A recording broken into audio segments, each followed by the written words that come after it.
The diamond was massive.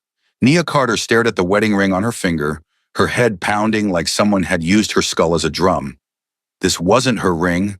This wasn't her bed. These silk sheets probably cost more than her rent.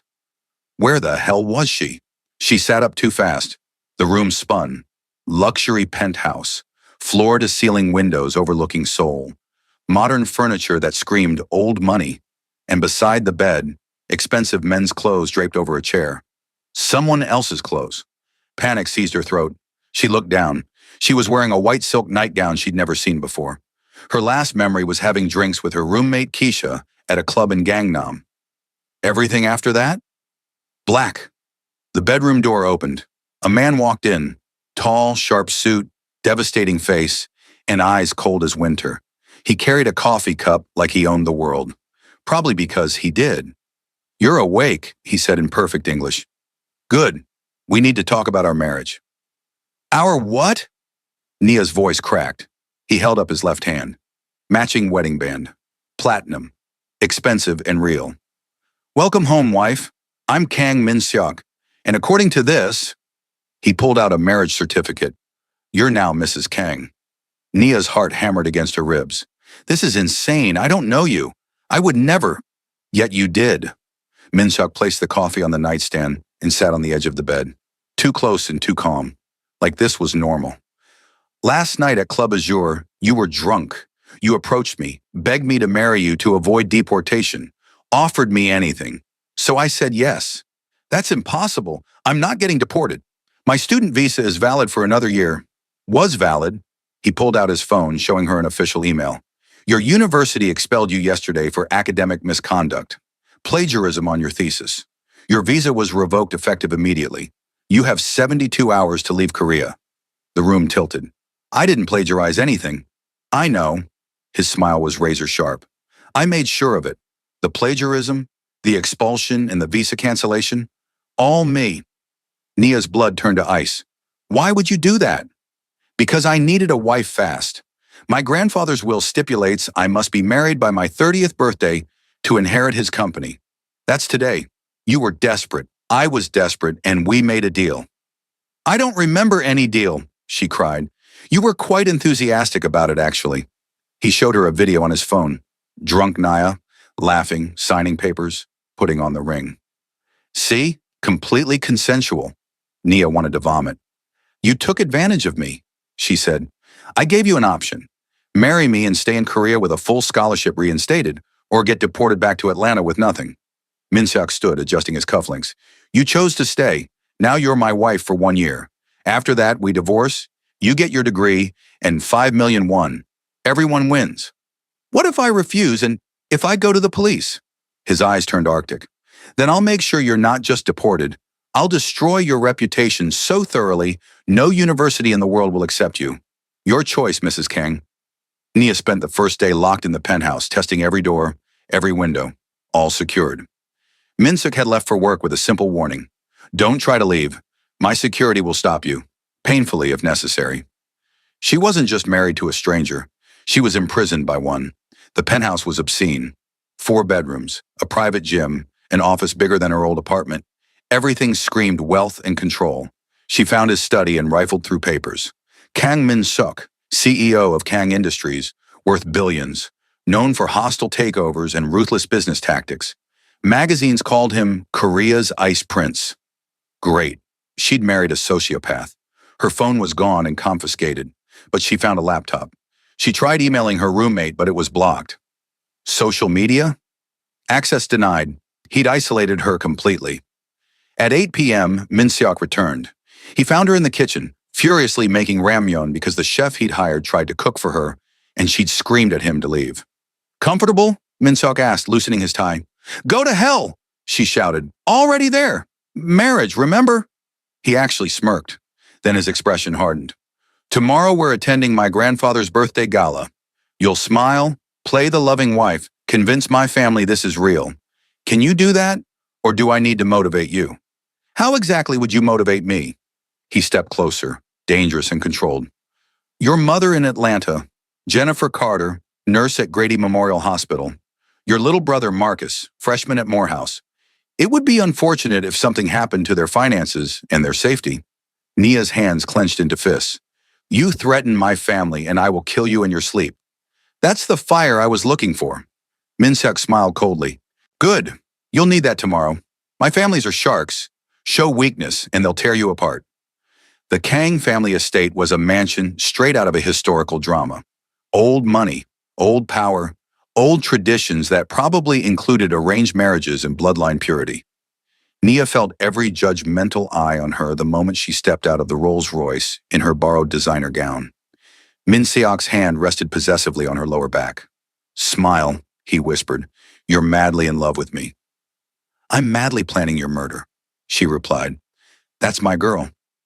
His grandfather was ancient and sharp-eyed, studying Nia like she was a business acquisition. So this is the American girl.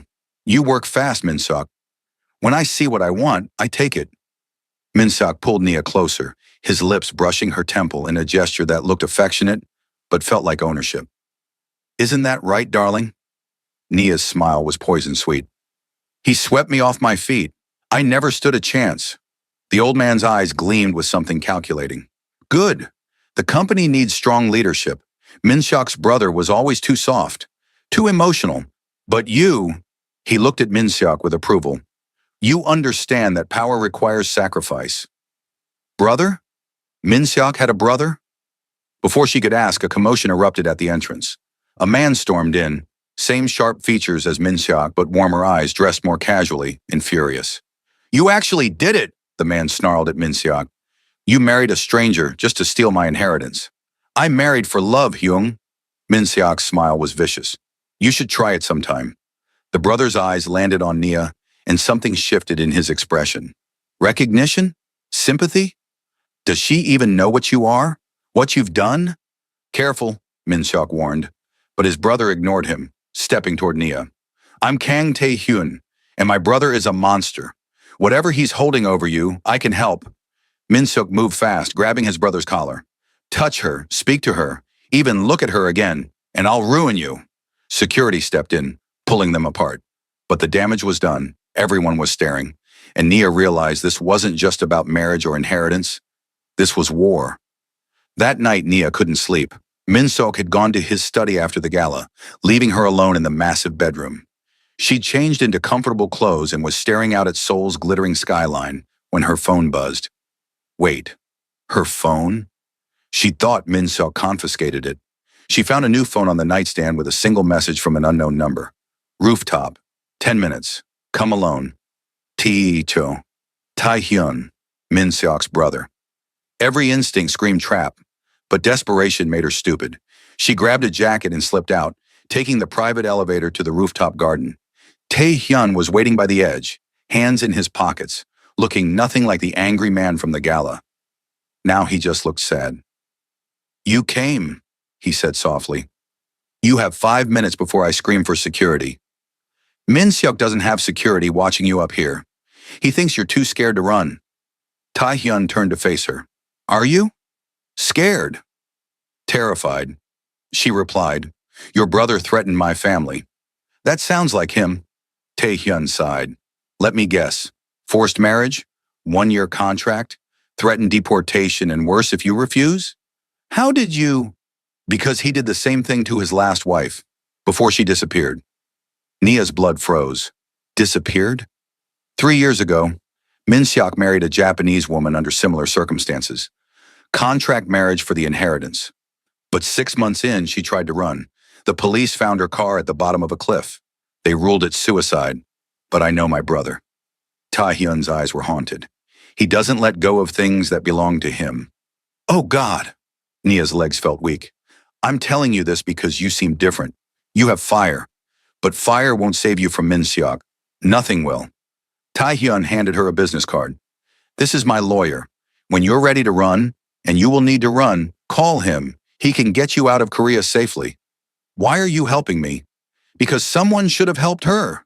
Tae-hyun's voice cracked. And because maybe, just maybe, saving you will make up for not saving her. The rooftop door slammed open. Min Seok stood there, fury radiating off him in waves. Get away from my wife, now! Min Seok grabbed Nia's arm, dragging her toward the elevator. His grip wasn't painful, but it was absolute, like iron wrapped in silk. Tai Hyun started to follow, but Min Seok's glare stopped him cold.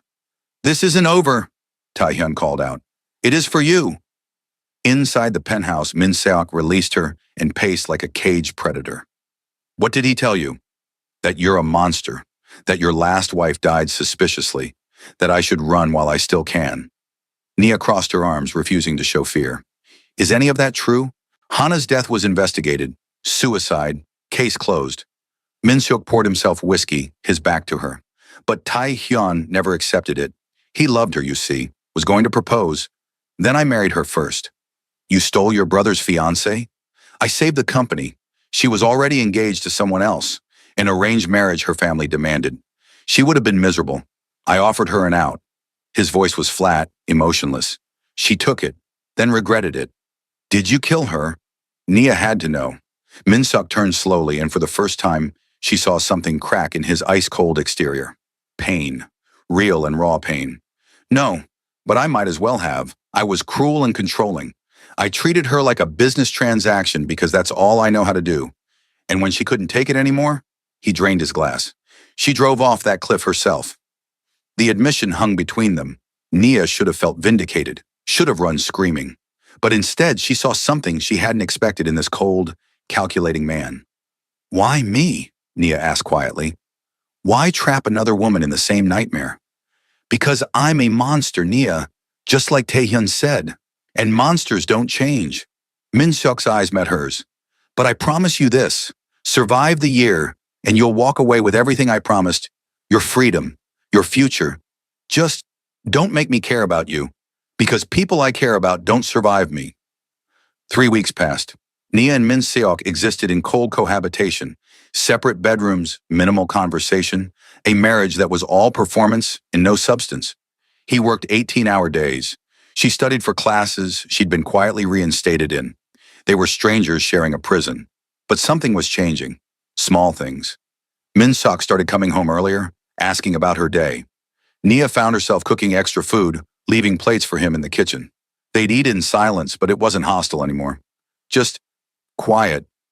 One night she found him passed out at his desk, still in his suit, paperwork scattered everywhere. He looked younger in sleep, less monstrous and almost human. Against her better judgment, Nia grabbed a blanket and draped it over his shoulders. He stirred, eyes opening slowly. "Nia," his voice was rough with exhaustion. "You'll hurt your back sleeping like that." She moved to leave, but his hand caught her wrist. Gently this time. "Stay, please." She should have refused, should have maintained distance. But something in his voice, vulnerable, almost broken, made her sink into the chair across from him. "Why do you work so hard?" she asked. "Because if I stop, I'll have to think. And thinking means remembering." He rubbed his face tiredly. "Hana, my father, all the people I've hurt climbing to the top. If I stay busy, I don't have to face what I've become. You could change. Stop being this person." "Could I?" Min Seok's laugh was bitter. "I've been this way so long, I don't know who I'd be without the cruelty and control. It's all I have." "That's not true." Nia surprised herself by reaching across the desk, her hand covering his. "You could choose to be better. It's not too late." Min Seok stared at their joined hands like he'd never seen such a thing. "You should hate me." "I do, most days." She pulled back. "But I also see you, the man under the monster. And that man, he's worth saving, if he wants to be." For a long moment, Min Seok said nothing. Then, "What if I don't know how?" "Then I'll teach you." The words came out before Nia could stop them. One day at a time. Something shifted in his expression, walls cracking, ice melting. "Why would you do that?" "Because someone has to." She stood to leave. "And maybe because you're not the only one who's lonely in this nightmare marriage." That night, for the first time, Nia heard Min Seok cry through the walls. And for the first time since waking up in his bed, she didn't regret staying. Min Seok changed. Not overnight, not dramatically, but in small, significant ways. He asked permission before touching her, said please and thank you, actually smiled when she made jokes. The ice prince was thawing, and Nia was terrified of how that made her feel. Hopeful, attracted, and dangerously close to caring. They started having real conversations. He told her about his childhood, raised by a father who valued profit over people, taught that emotions were weakness. She told him about Atlanta, growing up poor but loved, fighting for every opportunity.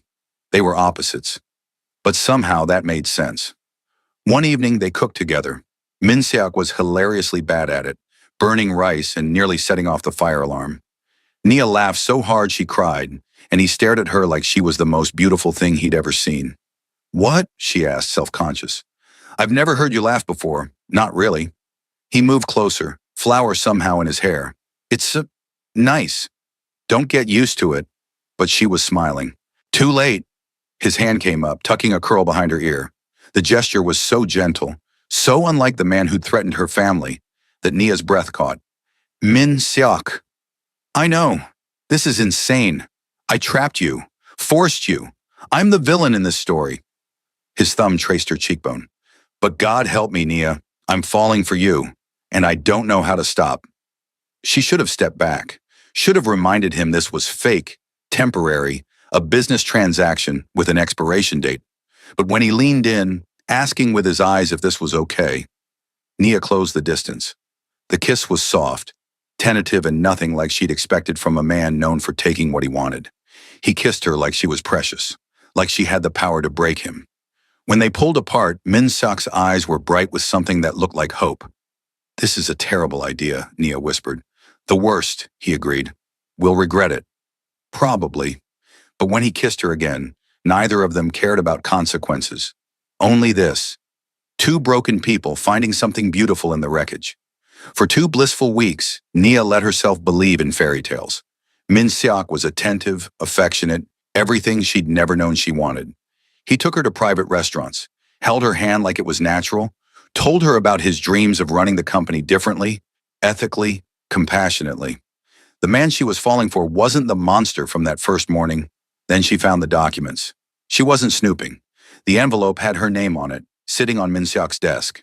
Inside, a pre-written divorce agreement, her scholarship guaranteed regardless of the marriage, her $5 million payment already transferred to an account, and a plane ticket to Atlanta, dated for next week, 1 week before their anniversary, 1 week before the year was up. Her hands shook as she read the attached note in Min Seok's handwriting. "Legal. Finalize everything by next Friday. I want her gone before I change my mind. KMS." Gone? He wanted her gone? The bedroom door opened. Min Seok walked in, smiling that new soft smile he'd developed. It died when he saw the papers in her hands. "Nia," he called, "you're sending me away." Her voice was eerily calm. "Next week, all of this, the dinners, the kisses, the confessions. It was what? A farewell tour?" "It's not like that." "Then what is it like, Min Seok?" The dam broke. "Did you plan this? Make me fall for you so it would hurt more when you threw me away?" "I'm protecting you." His composure cracked. "From me. From this life. You deserve better than being married to a monster." "I don't get to decide that? You just make choices for me, like you've done from the beginning?" Nia threw the papers at him. "I was finally starting to trust you, to believe you'd changed, but you're still the same controlling bastard who drugged and married me against my will." "I never drugged you." "Then what happened that night?" "Because I still don't remember, Min Seok." "Convenient, isn't it, that I can't recall agreeing to any of this?" Her laugh was broken. "God, I'm so stupid. I actually thought you loved me." "I do love you." His voice cracked. "That's why I'm letting you go." "No. You're pushing me away because you're terrified. Because getting close to someone means they might hurt you, might leave you like Hannah did."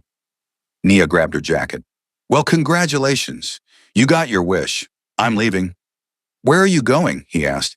"Anywhere but not here." She headed for the door, but his voice stopped her. "I killed my father." Nia froze, turned slowly.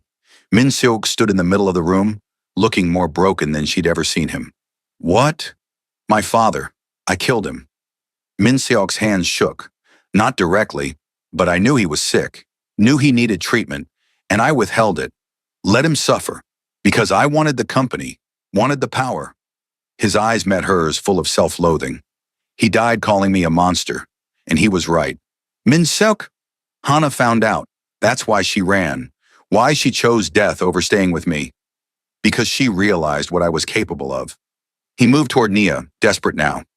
I sent you away because I'm terrified I'll destroy you too. Everyone I love dies or leaves. It's safer if you hate me and go. You're an idiot, Nia's voice shook. You think pushing people away protects them? It just makes you more alone and more monstrous. Then what should I do? How do I stop being this person? He asked. You face it, own it, and get help. She stepped closer. You start by letting someone love you despite your darkness, by trusting that I'm strong enough to choose this and choose you. Even knowing what I've done, especially knowing. Nia took his face in her hands. Your father was an abusive tyrant who made you into this. And yes, what you did was wrong, but you can't undo it. You can only be better going forward, with therapy, honesty, and with me. If you want me, I want you. The words came out raw. God, Nia, I want you so much it terrifies me. Then stop sending me away. Stop making decisions for me. Ask me what I want. What do you want? His hands covered hers. I want you. The real you. Broken parts and all. I want us to try. Actually try. She smiled through tears. No more contracts. No more fake marriage. Just two imperfect people figuring it out together. What if I mess this up? Then we fix it. Together. Nia kissed him softly. That's what real love is. Not perfection. Just choosing each other. Every day, even when it's hard. Minsuk pulled her close, holding her like she was the only real thing in his world. I don't deserve you. Probably not, but you're stuck with me anyway. They stood there, two broken people building something beautiful from the wreckage. It wouldn't be easy. Minseok had years of therapy ahead, trust to rebuild, patterns to break. But when he kissed her, Nia knew they'd figure it out. Because love wasn't about being perfect. It was about being brave enough to try. The moral lesson of this story is that true love isn't about control or possession. It's about trusting someone enough to be vulnerable with them.